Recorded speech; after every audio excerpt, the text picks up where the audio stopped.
ప్రియులారా, నేను చాలాసార్లు చెప్తుంటాను, దేవుడు మనం ఏడ్చే ఏడుపుని బట్టి కానీ, కన్నీటిని బట్టి కానీ, హృదయం బ్రద్దలైపోయినట్లుగా ఏడవడాన్ని బట్టి కానీ, లేకపోయినట్లయితే మనకు అర్జెంట్ నీడ్, చాలా అవసరం ఉన్నది అని చెప్పడాన్ని బట్టి కానీ ఆయన ఏ మాత్రం కూడా చలించువాడు కాడు.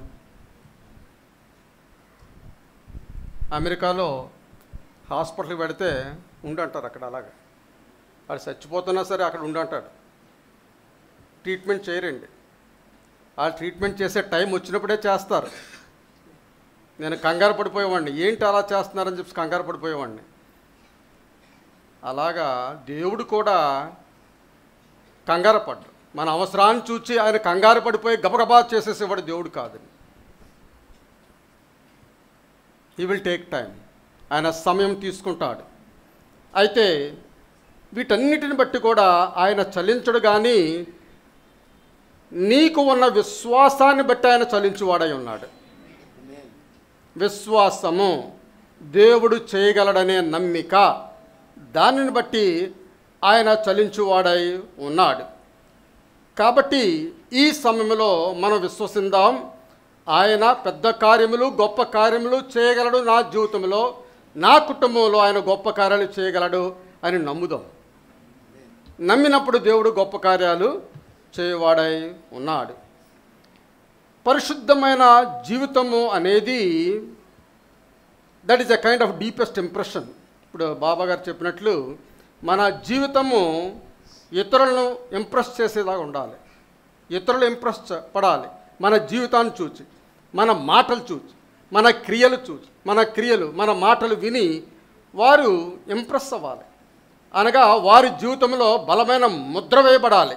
క్రైస్తవుడు అనగా ముద్ర వేయాలి, ఇతరుల జీవితాల్లో ఒక ముద్ర వేయవానిగా ఉండాలి. ఒక్కోసారి మన జీవితం ఏ విధంగా ఉంటుందంటే ఒక లైట్ హౌస్ లాగా ఉంటుంది. లైట్ హౌస్ ఏ విధంగా ఉంటుందండి?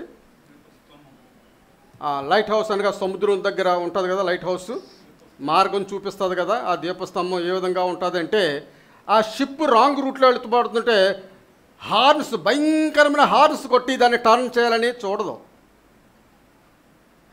ఎప్పుడైనా చూసారా లైట్ హౌస్ హార్న్స్ కొట్టడం చూసారా? కొట్టదు. అది ఓన్లీ షైన్స్, లైటింగ్ ఇస్తుంది అంతే. ఆ లైటింగ్ని బట్టే వారు ఎక్కడికి వెళుతున్నారు, ఎలా వెళ్ళాలి అనేది వారు చూసుకుని వారై ఉన్నారు.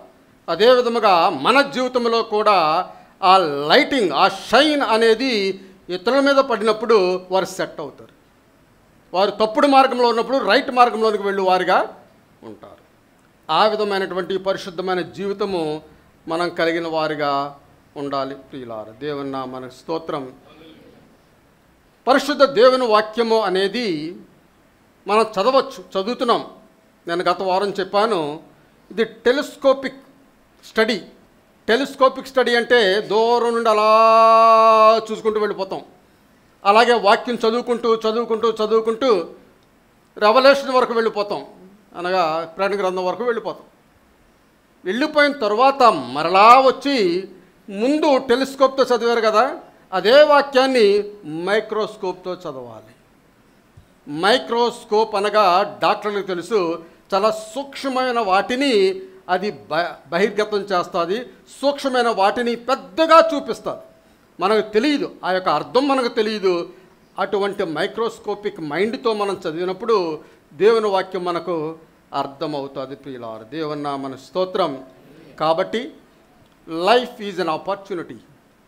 మన జీవితం అనేది గొప్ప అవకాశం.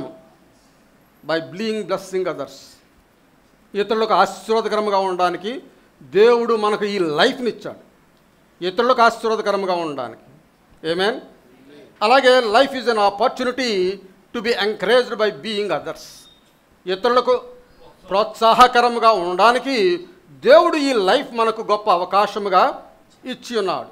కాబట్టి ఈ లైఫ్, దేవుడు మనకిచ్చిన లైఫ్ను మనం వృధాపరచకుండా మనము దాన్ని సద్వినియోగపరుచుకునే వారిగా ఉండాలి.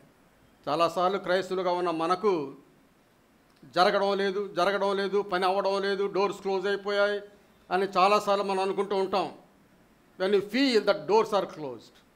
డోర్స్ క్లోజ్ అయిపోయాను నువ్వు ఎప్పుడైతే ఫీల్ అవుతున్నావో దాని అర్థం ఏమిటంటే, నువ్వు గ్రహించవలసింది ఏమిటంటే, దేవుడు is going to open wider doors.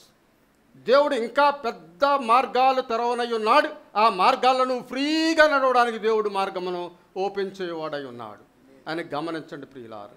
ఆ విధముగా మనం గమనించినట్లయితే మనం దేని గురించి కూడా డిసప్పాయింట్మెంట్, నిరుత్సాహపడువారుగా ఉండము. దేవుని నామానికి స్తోత్రం.